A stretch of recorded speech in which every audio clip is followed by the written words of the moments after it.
Hello and welcome to TSYS Merchant Solutions webcast of an educational brief. Today we are super excited to talk to you about kind of a difficult topic, which is disputes and chargebacks. However, we're going to give you some tips that you can afford to avoid as a business owner dealing with these difficult situations of chargebacks and disputes. We are very fortunate today to have Rene with us. Rene has over 22 years of experience in the industry, working both in investigations and chargebacks and disputes. So today, before we get started, I want to say, Rene, I'm so glad that you're here and thank you for taking the time to work with these business owners on chargebacks and disputes.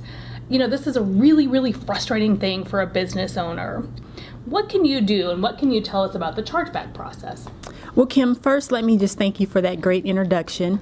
Today we can just talk about really some chargeback tips and tools that will help merchants, not lose their merchandise as well as not lose a chargeback.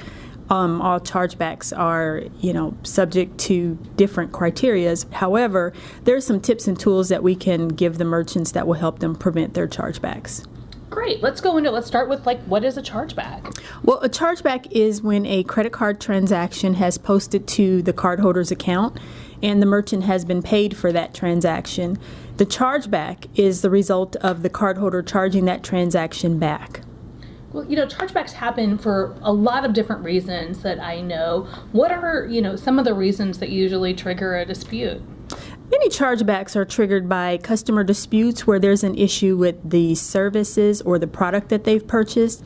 It could be potential fraud where maybe they just really don't recognize the merchant's name on their statement.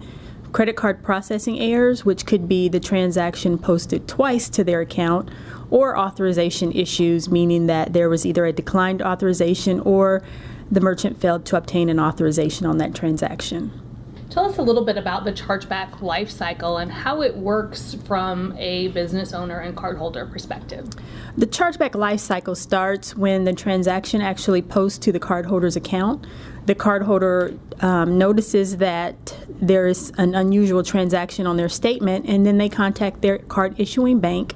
Their card issuing bank then charges back that transaction along with some supporting documentation to the acquirer.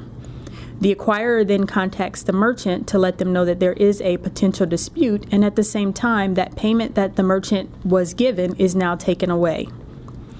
The merchant then has the opportunity to provide us with some supporting documentation to prove that the dispute is either invalid or he has remedied it prior to the chargeback. Wow, Rene, that's really a lot of steps through a process, and a lot of places where there's cardholder, issuer, acquirer, and business owner steps that need to be done. It can be a very intensive process. Well, let's talk about who's involved in that process and what the steps are that each of them use. Well, we have the cardholder who sees the transaction posted into their statement, and they're generally the ones who initiate the chargebacks. There's the card issuer. They issue the credit cards to the customers, and in some cases, the cardholder is not even aware of the dispute because the dispute is being generated by their card issuing bank.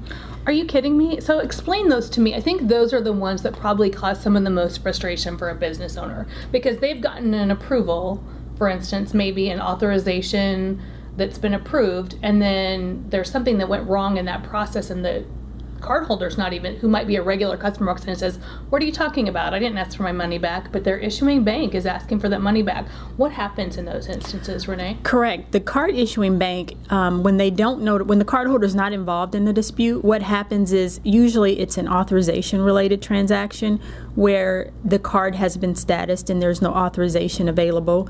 It could be points of duplicate processing where the bank is actually seeing that the transaction posted twice to their cardholder statement, which results in them issuing a chargeback without the cardholder's knowledge. So you're correct, Kim, that in some cases the merchants say that, well, I've talked to the cardholder and they have no idea that this is being disputed or even why it's being disputed.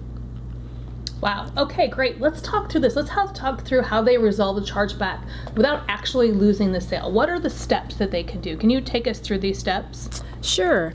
The steps for merchants not to lose the sale is when you receive notification of a chargeback, you need to respond immediately.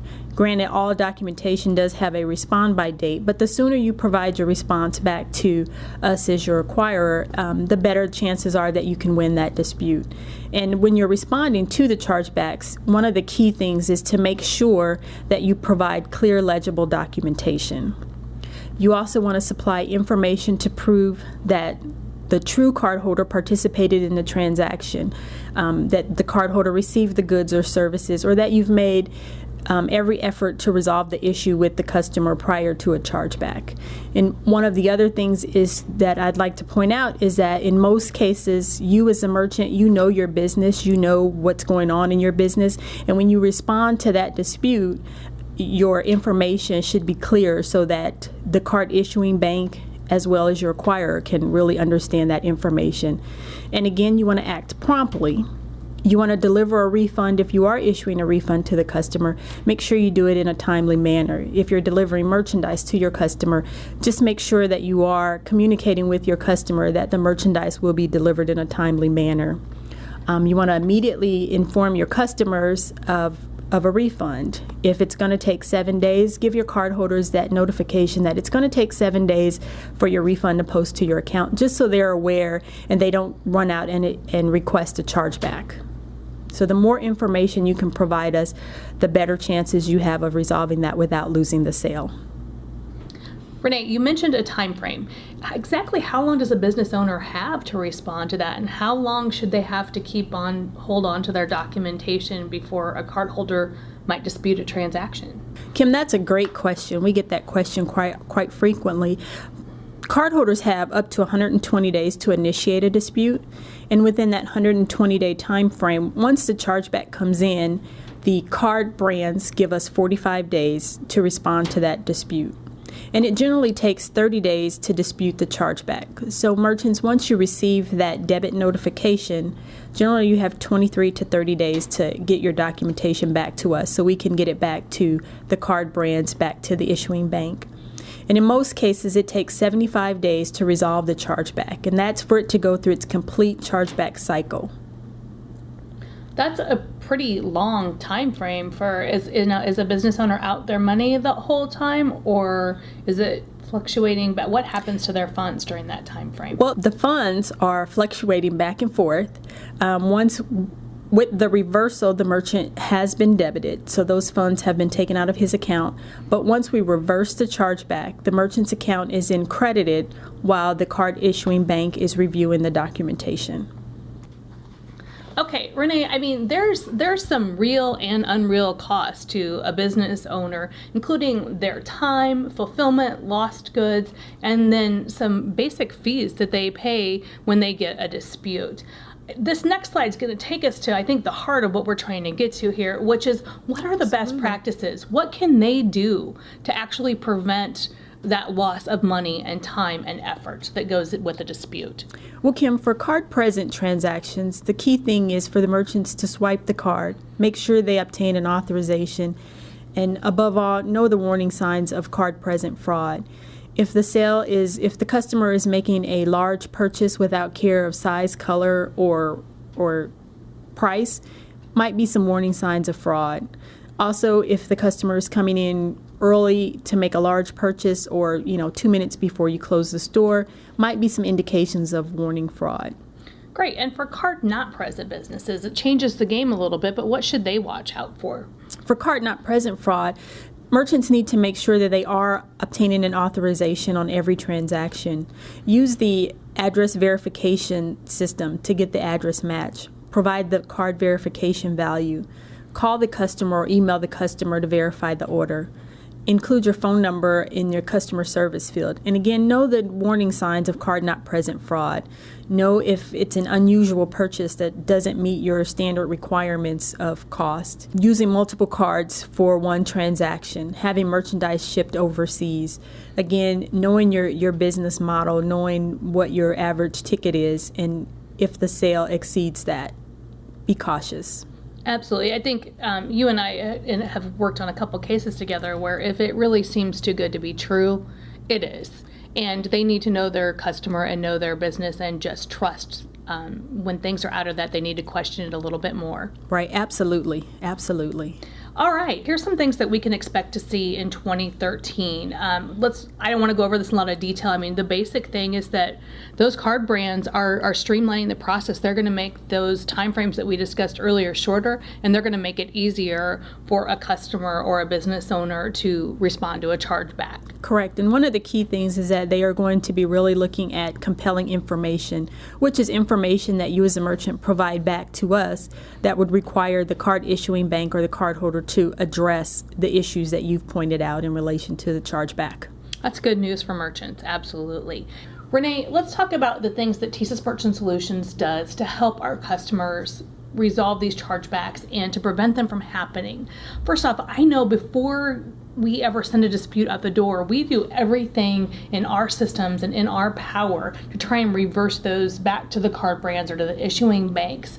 So if they're getting a dispute from us, we've already taken one step trying to help them out. What are some other things that we can do to help our customers? Absolutely, Kim. What we do is we try to provide industry-specific and chargeback training to the customers. We provide a special chargeback call center that allows merchants to call and speak with an experienced chargeback rep. We provide pre-notification on our chargebacks by sending out a chargeback sales draft request that gives the merchants the opportunity to respond to a chargeback before it's debited to their account. And we also provide special handling requests. And just want to tell you thank you so much for everything that you've done and the tips that you provided today. Again, if you guys have questions, we know chargebacks can be really confusing and frustrating. Please email us at the email address here. Also, on our website, tsysmerchantsolutions.com, there's tons of information and more tips available. You can also visit TSYS Payment Perspectives, where we are running different articles, and a lot of those involve chargebacks and have the latest information on what's going on in the industry there. We thank you for taking the time today, and we look forward to working with you in the future. Thank you, Kim. This has been a pleasure to do this.